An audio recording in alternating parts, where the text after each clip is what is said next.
पदवर्गमा तेस्रो प्रकारको शब्द अध्ययन गर्दैछौँ हामी। त्यसमा चाहिँ विशेषण शब्द भनेर भनिएको छ। अब विशेषण शब्द भने के त? कस्तो शब्दलाई विशेषण भनिन्छ भन्दा विशेषण भनेको विशेषता जनाउने शब्द। त के को विशेषता जनाउने? नाम अथवा सर्वनाम शब्दको। नाम सर्वनाम शब्दको विशेषता जनाउने शब्दलाई विशेषण भनिन्छ है। त विशेषता भन्नाले के हुन्छ त? विशेषता भन्नाले गुण हुन्छ, दोष हुन्छ, आकार हुन्छ, त्यसको चाहिँ नि रङ हुन्छ, स्वाद हुन्छ, यस्ता चिजहरूलाई हामी विशेषता भन्छौँ। सङ्ख्या हुन्छ, परिमाण हुन्छ। विशेषता भनेका ती हुन् हैन। त कुनै पनि नाम शब्द अथवा सर्वनाम शब्दको गुण, दोष, अवस्था हैन, चिनाउने, बुझाउने जुन शब्द हुन्छ त्यसलाई चाहिँ नि विशेषण भनेर भनिन्छ हैन। त विशेषण शब्द प्रयोग हुँदाखेरि के भयो त? नाम र विशेषणको बिचमा सम्बन्ध हेर्यौँ नि हामीले चाहिँ नि, त्यसकारणले त्यसलाई विशेषण र विशेष्य भनिन्छ। विशेषण अनि विशेष्य, यो दुईटा शब्दको बिचमा सम्बन्ध हुन्छ र प्राय गरेर विशेषण र विशेष्य शब्द सँगसँगै प्रयोग हुन्छन्। जस्तो अग्लो केटो, गुलियो आँप, रातो फूल, बुढो मान्छे, पिरो तरकारी। ल हेर्नुहोस् यहाँ उदाहरणको रूपमा विशेषण र विशेष्य भन्छौँ। विशेष्य भनेको नाम शब्द हो हैन। जुन विशेषणले जुन शब्दको, जुन नाम शब्दको विशेषता जनाउँछ त्यसलाई चाहिँ विशेष्य भन्छौँ हामी चाहिँ नि। र विशेष्य शब्दको विशेषता जनाउने शब्दलाई चाहिँ विशेषण भन्छौँ हैन। त्यसकारणले विशेषण र विशेष्य बिचको सम्बन्ध बुझेपछि हामीले विशेषण शब्दलाई बुझ्न सजिलो हुन्छ। जस्तो यहाँ हामीले उदाहरण लेखेका छौँ, अग्लो केटो। केटो भनेको के हो? नाम शब्द हो। त कस्तो केटो त? अग्लो। यसले चाहिँ नि केटोको विशेषता जनाए हैन। अवस्था त्यस्तै गरेर चाहिँ गुलियो आँप। आँप भन्ने चाहिँ नि फल भयो। कस्तो आँप त भन्दा गुलियो आँप। अब यहाँ आँपको विशेषता गुलियो मात्रै हुँदैन। गुलियो आँप, अमिलो आँप, काँचो आँप, पाकेको आँप, कुहिएको आँप हैन। यी सबै के त आँपका विशेषता जनाउने शब्दहरू हुन्। त सबैले विशेषता जनाउँछ त्यहाँ चाहिँ हैन। त्यस कारणले गर्दाखेरिमा हैन यी विशेषण शब्द भयो। त्यस्तै गरेर रातो फूल भन्यो। फूल नाम शब्द भयो। त कस्तो फूल त भन्दा यहाँ पनि यी सबै प्रकारका फुलहरू आउँछ। रातो फूल, सेतो फूल, पहेँलो फूल, हरियो फूल, बास्नादार फूल हैन। यसरी चाहिँ फुलका विशेषता जनाउने शब्दहरू हुन्छन् चाहिँ हैन। सुकेको फूल, ओइलाएको फूल हैन, यी सबै हुन्छन् त्यहाँ चाहिँ। राम्रो फूल सबैले विशेषता जनाए। त्यस्तै गरेर मान्छे। त कस्तो मान्छे त? बुढो मान्छे हैन। यो अवस्था हो। मान्छेको अवस्था जनाउने भनेको चाहिँ यो हो। अनि यसले रङ जनायो, स्वाद जनायो हैन, आकार जनायो। त्यस्तै गरेर चाहिँ नि अवस्था जनाउने। मान्छे कस्तो मान्छे? बुढो मान्छे, तन्देरी मान्छे, केटो मान्छे हैन, रोगी मान्छे, ज्ञानी मान्छे, मूर्ख मान्छे, यी सबै मान्छेको अवस्था बुझाउने शब्दहरू हुने चाहिँ। त्यसकारणले त्यो ज्ञानी, रोगी, बुढो, केटो यी सबै के हुन्छ त? विशेषण शब्द भयो। नाम शब्दको अगाडि प्रयोग भएको छ र त्यो नाम शब्दको विशेषता जनाएको छ त्यसले चाहिँ। त्यस्तै गरेर तरकारी। कस्तो तरकारी हेर्नुहोस् त? पिरो तरकारीको विशेषता जनाए त्यसले चाहिँ हैन। पिरो तरकारी हैन, नुनिलो तरकारी, खल्लो तरकारी, स्वादिलो तरकारी। हेर्नुहोस् त यी सबै के त विशेषता जनाउने शब्दहरू भए, स्वाद जनाउने शब्दहरू भए ती चाहिँ यी पनि विशेषता भए हैन। त्यस्तै गरेर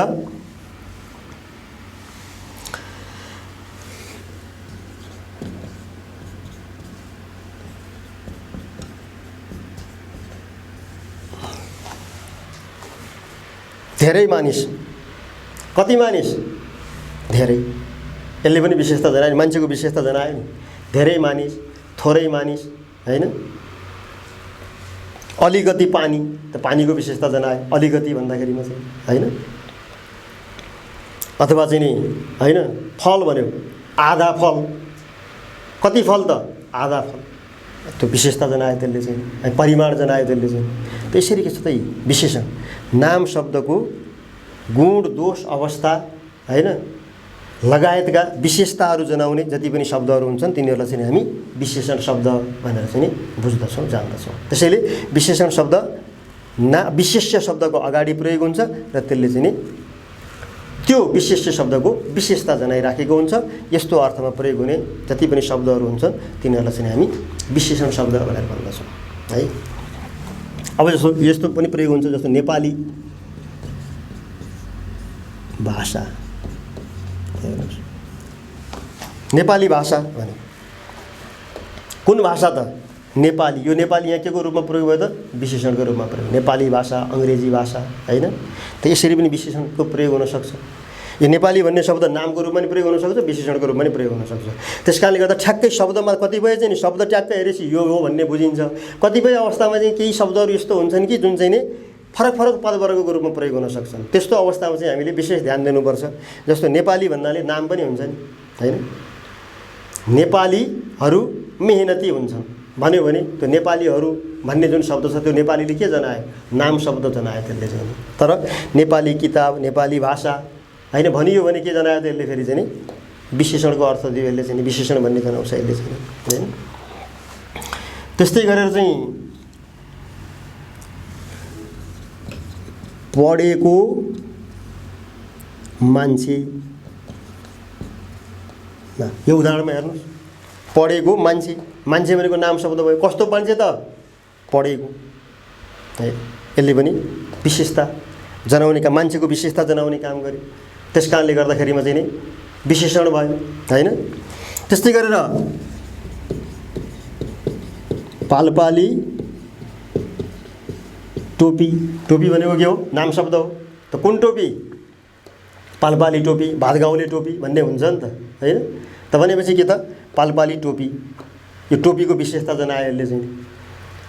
त शब्द कहाँ कसरी प्रयोग भएको छ? पाल्पा मात्रै भन्यो भने नाम शब्द भयो त्यो चाहिँ नि हैन। त पालपाली भनेपछि विशेषण शब्द भयो त्यो चाहिँ नि। त्यस्तै गरेर है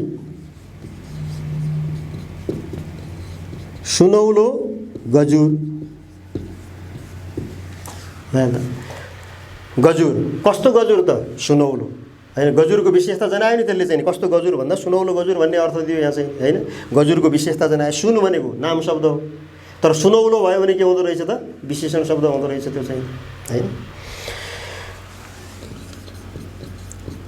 मलिलो माटो, त यहाँ पनि हेर्न सक्नुहुन्छ। माटो भनेको विशेष्य शब्द भयो। कस्तो माटो त? मलिलो माटो हैन। कालो माटो, रुखो माटो, मलिलो माटो, उब्जाउ माटो। यस प्रकार एउटा विशेषण शब्द कसरी प्रयोग हुन्छ नि त? विशेषण नाम शब्दको अगाडि प्रयोग हुन्छ। त्यो अगाडि प्रयोग भएर त्यही नाम शब्दको चाहिँ नि गुण दोष विशेषता जनाइराखेको हुन्छ। त्यस्ता खालका शब्दहरूलाई चाहिँ हामी विशेषण शब्द भनेर चाहिँ चिन्दछौँ हैन। नाम अथवा सर्वनामको गुण दोष अवस्था जस्ता विशेषताहरू बुझाउने जति पनि शब्दहरू हुन्छन् ती सबै शब्दलाई चाहिँ हामी विशेषण शब्द भनेर चाहिँ चिन्दछौँ, जान्दछौँ। खास गरी 5 प्रकारका विशेषण हुन्छन् हैन प्रकारका हिसाबले। सबभन्दा पहिलो छ गुणबोधक विशेषण।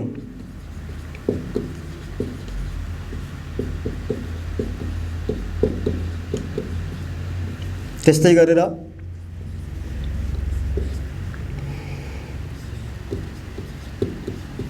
संख्याबोधक,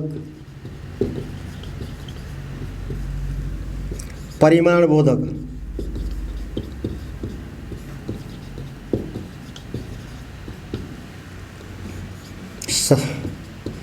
सार्वनामिक विशेषण र भेदक विशेषण।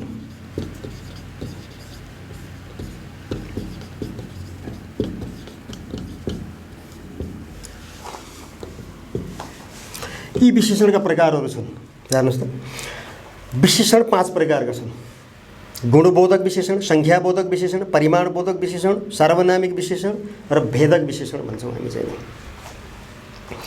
अब सबभन्दा पहिले जुन गुणबोधक विशेषण भनिन्छ, त्यो गुणबोधक विशेषण हैन धेरै प्रकारका चाहिँ विशेषणहरू हुन्छन् गुणबोधक विशेषण अन्तर्गत। किनभने कुनै पनि वस्तु वा व्यक्तिको गुण दोष अवस्था आदि बुझाउने जो शब्दहरू हुन्छ तिनीहरूलाई चाहिँ हामी गुणबोधक विशेषण भन्छौँ हैन। गुण जनाउने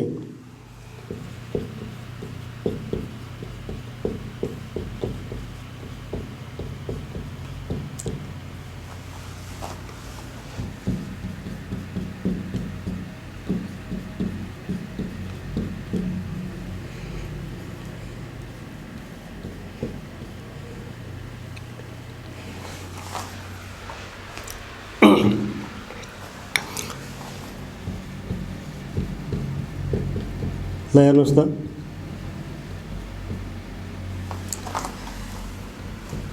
कुनै पनि वस्तु वा व्यक्तिको होइन गुण दोष अवस्था आदि बुझाउने जति पनि विशेषणहरू हुन्छन् ती सबै विशेषणलाई हामी गुणबोधक विशेषण भन्छौँ। जस्तो रसिलो, फलको चाहिँ गुण भयो नि, त्यो चाहिँ नि होइन, अथवा कुनै मिठाईको चाहिँ विशेषता जनाउँछ, त्यसले चाहिँ नि गुण जनाउँछ। रसिलो मिठाई, रसिलो फल, हेर्नुहोस् त, रसिलो बोली पनि भन्छौँ। त्यस्तै गरेर गुलियो होइन, यसले चाहिँ नि स्वादहरू जनाउने भयो। रातो, कालो, हरियो होइन, निलो, यसले चाहिँ रङहरू जनाउने भयो। त्यस्तै गरेर बुढो, युवक, तन्नेरी होइन, रोगी अवस्थाहरू बुझाउने भयो यसले चाहिँ नि। त्यस्तै गरेर चाहिँ नि होइन सुनौलो, यस्ता शब्दहरू यिनले चाहिँ नि के छ त वस्तुको गुण बुझाउने काम गर्दछन् होइन, गुण दोष अवस्था बुझाउने। यसमा चाहिँ गुणबोधक भन्नाले जस्तो रसिलो, ठग, विद्वान, चलाक, धूर्त, दानी, नैतिक होइन, यी चाहिँ नि व्यक्तिको गुणहरू चाहिँ नि भए चाहिँ नि। त्यस्तै गरेर वस्तुको गुणहरू भयो। त्यस्तै गरेर स्थानसँग सम्बन्धित पनि गुणबोधक विशेषणहरू हुन्छन् होइन। स्थानबाट चाहिँ नि बनेका गुणबोधक विशेषणहरू स्थानवाचक भन्छौँ हामी जसलाई चाहिँ नि। जस्तो पूर्वेली, पश्चिमी, मधेसी, पहाडे होइन, यस्तो खालको चाहिँ नि हुन्छ। त्यस्तै गरेर चाहिँ नि सहरिया, गाउँले, भारतीय होइन, नेपाली हो, यस्ता खालका चाहिँ विशेषणहरू हुन्छन्। यिनलाई पनि हामी गुणबोधक विशेषण, स्थानवाचक गुणबोधक विशेषण भन्छौँ।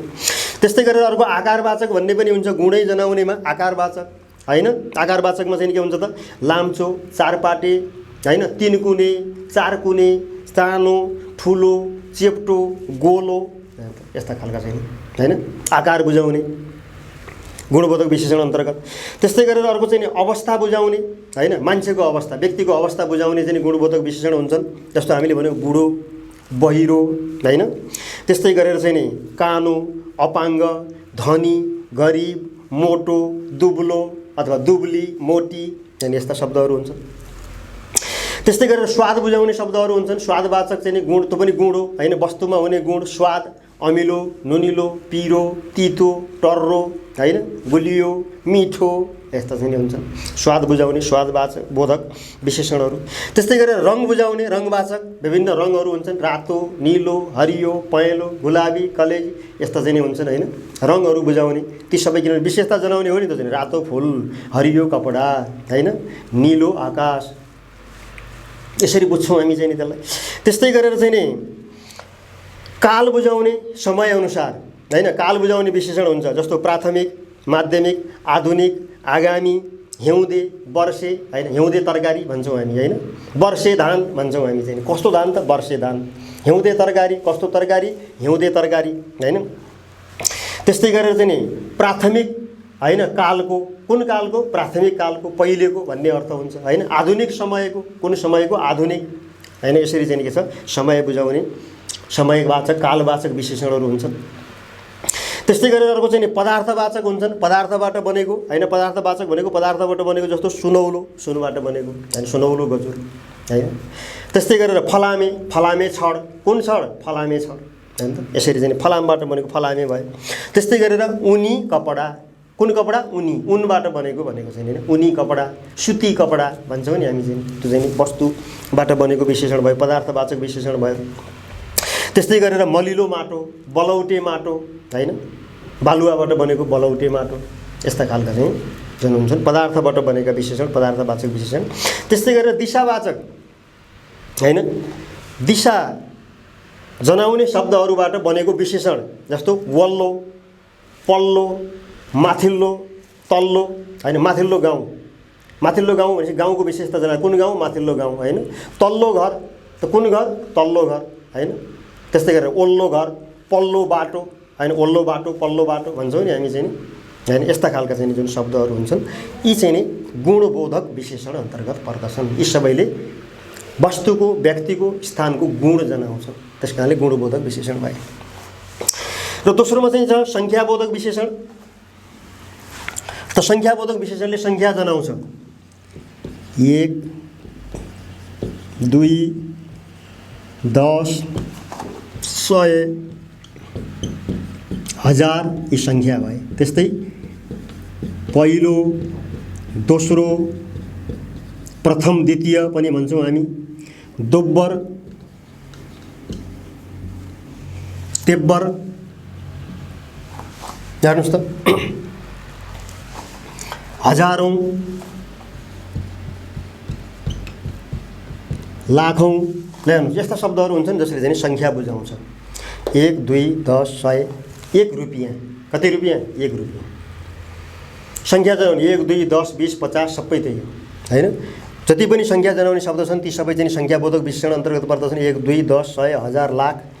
त्यस्तै गरेर क्रम जनाउने शब्दहरू पनि सङ्ख्यावाचक विशेषण अन्तर्गत नै पर्दछन्। पहिलो, दोस्रो, तेस्रो, चौथो, दशौँ, होइन? यसरी चाहिँ हामी क्रम बुझाउने शब्दहरू सबै पर्छन्। त्यस्तै आवृत्ति बुझाउने दोब्बर, तेब्बर, चौबर, होइन? यस्ता शब्दहरू पनि सङ्ख्याबोधक विशेषण अन्तर्गत पर्दछन्। त्यस्तै गरेर सयौँ, हजारौँ, लाखौँ हो यस्ता शब्दहरू जसले कुनै पनि वस्तु या व्यक्तिको सङ्ख्या जनाउँछ, होइन? त्यो सङ्ख्या जनाउन प्रयोग गरिने जुन विशेषण हुन्छ त्यसलाई चाहिँ सङ्ख्याबोधक विशेषण भन्छ भनिन्छ। त्यस्तै गरेर अर्को छ परिमाणबोधक विशेषण। त परिमाणबोधकले के जनाउँछ त? परिमाण जनाउँछ, होइन? सङ्ख्या र परिमाणमा अलिकति फरक छ, होइन? सङ्ख्या भन्नाले निश्चित सङ्ख्या जनाउँछ, 1, 2, 3, 10, 15, पहिलो, दोस्रो, तेस्रो भयो भने परिमाणले मात्रा जनाउँछ। कति त, होइन? भन्दाखेरि मात्रा जनाउने। कति भन्दाखेरिमा सङ्ख्या जनाउने परिमाणबोधक भयो। त कति भन्दाखेरिमा मात्रा जनाउने चाहिँ परिमाणबोधक। जस्तो मात्रा भन्नाले के हुन्छ? धेरै, थोरै, अलिकति, प्रशस्त, सबै, आधा, हेर्नुहोस् त यस्तो शब्दहरूले के जनाउँछ त? परिमाण, मात्रा जनाउँछ। कुनै पनि वस्तुको अथवा होइन मात्रा अथवा परिमाण बुझाउने जुन विशेषण हुन्छ त्यसलाई चाहिँ हामी परिमाणबोधक विशेषण भन्छौँ। धेरै, धेरै मानिस आए, कति मानिस आए? धेरै, परिमाण भयो नि यहाँ चाहिँ। त्यस्तै थोरै, होइन? म थोरै भात खान्छु, कति खान्छु? थोरै खान्छु, परिमाण जनायो। अलिकति, अलिकति पानी देऊ त, होइन? थोरै भन्ने अर्थ नै हो अलिकति भनेको पनि। प्रशस्त, होइन? यसपालि प्रशस्त हिउँ पर्यो, कति हिउँ पर्यो? प्रशस्त, होइन? परिमाण जनायो यसले चाहिँ, होइन? त्यस्तै गरेर सबै विद्यार्थी आए, होइन? कति आए? सबै आए, होइन? आधा, होइन? सिङ्गो, यी शब्दहरू के भयो त? परिमाण बुझाउने शब्दहरू भयो। त्यस कारणले कुनै पनि वस्तुको परिमाण बुझाउने, मात्रा बुझाउने जुन विशेषण हुन्छ त्यसलाई चाहिँ हामी परिमाणबोधक विशेषण भनेर भन्दछौँ। र अर्को छ सार्वनामिक विशेषण। त सार्वनामिक विशेषण भनेको चाहिँ नि सर्वनाम शब्द यदि नाम शब्दको अगाडि प्रयोग भयो भने त्यसले विशेषणको काम गर्छ र त्यसैलाई हामी सार्वनामिक विशेषण भनेर भन्छौँ, हैन? यदि कुनै सर्वनाम शब्द स्वतन्त्र रूपमा सर्वनामको रूपमा मात्रै प्रयोग भएको छ भने त्यो सर्वनाम हुन्छ। तर यदि सर्वनाम शब्द कुनै नाम शब्दको अगाडि प्रयोग भएर त्यो नामको विशेषता जनाउन पुग्दछ भने त्यस्तो अवस्थामा त्यो सर्वनाम शब्दले विशेषणको काम गर्छ त्यहाँ चाहिँ वाक्यमा। त्यसकारणले त्यसलाई चाहिँ हामी सार्वनामिक विशेषण भनेर भन्दछौँ, हैन? जस्तो सार्वनामिक विशेषण भनेको के त? जस्तो यो मान्छे, त्यो घर, ती चराहरू। तपाईहरुले हेर्नुस् त यहाँ यो मान्छे भनेको छ, यहाँ चाहिँ मान्छे नाम शब्द भयो। कुन मान्छे त? यो मान्छे। त योले मान्छेको विशेषता जनायो नि यहाँ चाहिँ। त्यसकारणले गर्दाखेरि यो के हो त? विशेषण हो। हामीले यो, त्यो, यी, ती सर्वनाम भनेर पढेका थियौँ नि हामीले। यसरी नाम शब्दको अगाडि प्रयोग नभइकन स्वतन्त्र रूपमा प्रयोग भयो भने चाहिँ त्यो सर्वनाम हुन्छ। यो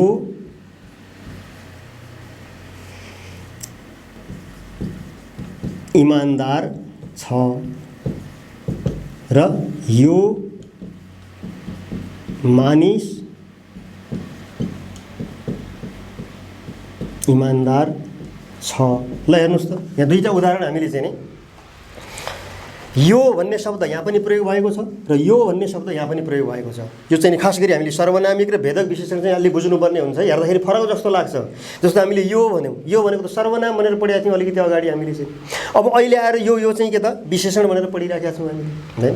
भनेपछि प्रयोग हुने अवस्था कहाँनिर छ त? कसरी प्रयोग भइरहेको छ त भनेर हामीले चाहिँ बुझ्नुपर्ने हुन्छ त्यहाँनिर चाहिँ। त्यसैले एउटै शब्द त्यहाँ प्रयोग भएको अवस्था अनुसार फरक फरक काम गरिराखेका हुन्छ त्यस्ता शब्दहरूले। त्यहाँ त्यो के काम गरिराखेको छ त्यो शब्दले, किनभने हामीले पदवर्ग भनेर अगाडि नै के भने त्यो पदवर्ग भनेको त्यो शब्दले के काम गरेको छ त वाक्यमा, त्यो वाक्यमा गर्ने उसले गर्ने कामका आधारमा शब्दहरूको विभाजन अथवा वर्गीकरण नै पदवर्ग हो। त त्यसैले अब त्यो शब्दले के काम गरिराखेको छ त त्यहाँ भनेर हामीले चाहिँ बुझ्नुपर्ने हुन्छ कि यो इमान्दार छ भन्यौँ हामीले, यो इमान्दार छ, यो भनेपछि यहाँ कुनै नाम प्रयोग भएको छैन, यो भन्नाले कुनै नामको सट्टामा प्रयोग भएको छ, त्यस कारणले गर्दाखेरि यो सर्वनाम हो, यो स्वतन्त्र रूपमा प्रयोग भएको छ। त्यस कारणले यो वाक्यमा प्रयोग भएको यो भन्ने शब्द सर्वनाम हो, यो चाहिँ सर्वनाम हो। तर दोस्रो वाक्यमा हेरौँ हामीले, यो मानिस इमान्दार छ भनेको छ यहाँ चाहिँ। त मानिस त कुन मानिस त? यो मानिस, यो मानिसको विशेषता जनायो यसले चाहिँ, हैन? यो मानिस, यो केटो, हैन भनेर चाहिँ के छ त नाम शब्द पछाडि प्रयोग भयो भने त्यो नाम शब्दको विशेषता जनाउने अर्थमा प्रयोग भएको छ यो सर्वनाम। यो सर्वनाम त हो तर त्यसले नाम शब्दको विशेषता जनाइराखेको छ, यो मानिस। त्यस कारणले यो चाहिँ के हो त? विशेषण हो। अब यो वाक्य दिएको छ भने हामीले यो अन्डरलाइन गरेको छ, रेखाङ्कित गरेको छ भने सर्वनाम लेख्नु पर्यो। यस्तो खालको वाक्य दिएको छ र योलाई चाहिँ हैन रेखाङ्कित गरिएको छ भने यो चाहिँ विशेषण हो भनेर बुझ्नु पर्यो। सार्वनामिक विशेषण भनेको यही हैन। सर्वनाम शब्द यदि नाम शब्दको अगाडि प्रयोग भएको छ तर त्यसले विशेषणको काम गरेको छ भने त्यसलाई चाहिँ हामी सार्वनामिक विशेषण भन्छौँ र यो विशेषण पद हो यहाँ चाहिँ। जस्तो हामीले यो मान्छे, यो विशेषण हो। त्यो घर, यसले पनि के छ त यो त्यो भन्ने शब्दले घरको विशेषता जनाएको छ। त्यो घर, कुन घर? त्यो घर, त्यस कारणले यो विशेषण हो। त्यस्तै गरी ती चराहरू हैन, त कुन चराहरू भन्दा ती चराहरू, चराको विशेषता जनाएको छ यो तीले चाहिँ, त्यस कारणले ती चराहरू। सर्वनाम शब्दले यदि वाक्यमा विशेषणको काम गरिराखेको छ भने त्यस्तो अवस्थामा त्यसलाई चाहिँ हामी विशेषण पद भन्नुपर्ने हुन्छ र त्यस्ता खालका विशेषणलाई चाहिँ हामी सार्वनामिक विशेषण भनेर भन्छौँ। सर्वनामको रूपमा प्रयोग भएको विशेषण, सार्वनामिक विशेषण। त्यस कारणले एकदम चाहिँ यो ध्यान दिनु पर्यो, शब्द यही छ तर चाहिँ नि सर्वनाम हो अथवा विशेषण हो। स्वतन्त्र रूपमा प्रयोग भएको छ सर्वनाम हो, नाम शब्दको अगाडि प्रयोग भएको छ र नामको चाहिँ नि हैन विशेषता बुझाउने अर्थमा प्रयोग भएको छ भने त्यो विशेषण हुन्छ। यसलाई चाहिँ हामी सार्वनामिक विशेषण भनेर भन्दछौँ। त्यस कारणले सर्वनाम हो कि विशेषण हो भनेर हामी छुट्टिनु भएन, झुक्किनु भएन, यसलाई हामीले छुट्याउन जान्नु पर्यो यसलाई चाहिँ है। त्यस कारणले अर्को छ भेदक विशेषण अन्तिममा। त भेदक विशेषण भनेको चाहिँ के त भन्दा यदि नाम अथवा सर्वनाम शब्दमा षष्ठी विभक्तिको चिन्ह प्रयोग भएको छ भने त्यसले विशेषणको काम गर्छ हैन। त्यो हेर्दाखेरिमा सर्वनाम जस्तो देखिन्छ अथवा नाम जस्तो देखिन्छ तर काम चाहिँ त्यसले विशेषणको गरिराखेको हुन्छ। हो त्यस्तो खालको विशेषणलाई हामी भेदक विशेषण भन्छौँ। षष्ठी विभक्तिको चिन्ह भनेको के? हामीले विभक्ति कारक र विभक्ति पढ्ने बेला यसलाई पनि छलफल गरेका थियौँ। षष्ठी विभक्तिको चिन्ह भनेको के त? को काकी रो रारी र नो नानी, यी षष्ठी विभक्तिका चिन्ह हुन्। षष्ठी विभक्तिको चिन्ह प्रयोग भएको नाम अथवा सर्वनाम छ भने त्यसले विशेषणको काम गर्छ, किनभने त्योभन्दा पछाडि अर्को नाम शब्दको प्रयोग भएको हुन्छ। त्यस कारणले त्यसलाई चाहिँ हामी भेदक विशेषण भन्छौँ हैन। जस्तो हामीले उदाहरण हेर्छौँ नि, रामको भाइ,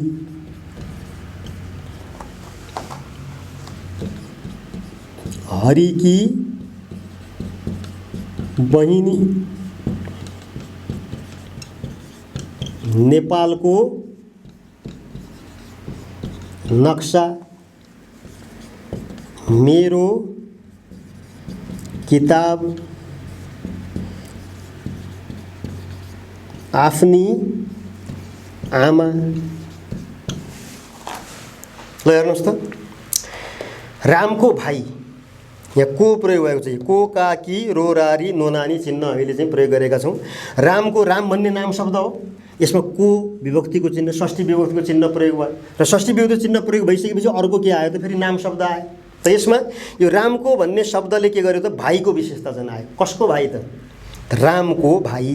त्यस कारणले भाइ भनेको नाम शब्द हो र रामको भनेको चाहिँ विशेषण हो, भाइको विशेषता जनाउन प्रयोग भएको शब्द हो। झट्ट हेर्दाखेरिमा रामको नाम जस्तो देखिन्छ हामीले चाहिँ। त राम मात्रै हुँदाखेरिमा नाम हुन्छ होइन। यहीँ पनि हामीलाई यति मात्रै अन्डरलाइन गरिएको छ हामीलाई चाहिँ नि होइन। रामको भन्ने शब्द त छ, तर अन्डरलाइन रामलाई मात्रै गरिएको छ भने यो अवस्थामा यो नाम शब्द हुन्छ। तर रामको भनेर चाहिँ को जोडिएको छ र यो पुरै शब्दलाई अन्डरलाइन गरिएको छ भने यो रामको भन्ने यो पुरै शब्दले विभक्तिको चिन्ह समेत जोडिएको शब्दले भाइको विशेषता जनाएको छ। कसको भाइ? रामको भाइ। त्यस कारणले यो विशेषण शब्द हो, भाइ नाम शब्द हो। अर्को उदाहरण दिएका छौँ हामीले, हरिकी बहिनी। यहाँ बहिनी छ त कसकी बहिनी? हरिकी। की भन्यो भने को काकी, रामका भाइ बहिनी होइन। का चाहिँ नि बहुवचन हो, की स्त्रीलिङ्ग एक वचन हो, को पुल्लिङ्ग एक वचन हो। त हरिकी बहिनी त कसकी बहिनी? हरिकी। बहिनीको विशेषता जनायो। त्यस कारणले यो हरिकी भनेको विशेषण हो, यो विशेषण हो। त्यस्तै गरेर नेपालको नक्सा, नेपाल नाम शब्द हो भनेर बुझ्छौँ हामीले, तर नेपालको नक्सा त कसको नक्सा? कुन नक्सा भन्दाखेरिमा नेपालको नक्सा। त नक्साको विशेषता जनायो यसले चाहिँ। त्यस कारणले गर्दाखेरिमा के हो त यो विशेषण शब्द हो। नेपालको भन्ने जुन शब्द प्रयोग भएको छ यो विशेषण शब्द हो। मेरो किताब, रोरारी भनेको थियो नि हामीले, मेरो, मेरा, मेरी। मेरो किताब, मेरा किताबहरू, यो किताबको विशेषता जनायो मेरोले। त्यस कारणले गर्दाखेरिमा यो मेरो विशेषण हो। आफ्नो, आफ्ना, आफ्नी, आफ्नी आमा होइन, आफ्ना भाइ बहिनी होइन, आफ्नो घर यसरी प्रयोग गर्नु छ। नो नानी। त्यस कारणले आफ्नी आमा। त आमा कसकी आमा? आफ्नी आमा। त आमाको विशेषता जनाउने अर्थमा यो आफ्नी भन्ने प्रयोग भएको छ। त्यस कारणले गर्दाखेरिमा यी के हुन् त विशेषण शब्द हुन्। त्यो रामको, हरिकी, नेपालको यी हेर्दाखेरि नाम शब्द जस्ता देखिएका छन्, तर यिनले विशेषणको काम गरिराखेका छन् यहाँ चाहिँ नि। त्योभन्दा पछाडि अर्को नाम शब्दको प्रयोग भएको छ। त्यस कारणले गर्दाखेरिमा यी विशेषण शब्द हुन्। त्यस्तै मेरो होइन, आफ्नी, यी हामीले सर्वनाम जस्तो देख्छौँ। मेरो, आफ्नो, म, आफू, हामी, हामीले चाहिँ सर्वनाम भनेर पढेका छौँ, तर मेरो भएपछि विशेषण भयो। हाम्रो किताब भन्यो भने पनि हाम्रो विशेषण हो। हामी भन्यौँ भने सर्वनाम भयो। त हाम्रो भनेपछि के भयो त? हाम्रो किताब, हाम्रो घर, हाम्रो भाइ, हाम्रो भाषा, यसरी के छ त नाम शब्द पछाडि प्रयोग हुन्छ। त्यस कारणले त्यसले विशेषणको काम गरिराखेका हुन्छ। त्यस कारणले त्यो के भयो त विशेषण शब्द भयो। यस्ता प्रकारका विशेषणलाई हामी भेदक विशेषण भनेर भन्दछौँ। यी विशेषण र यसका प्रकारहरूलाई भाइ बहिनीहरूले अलिकति राम्रोसँग ध्यान दिएर चाहिँ अध्ययन गर्नु होला।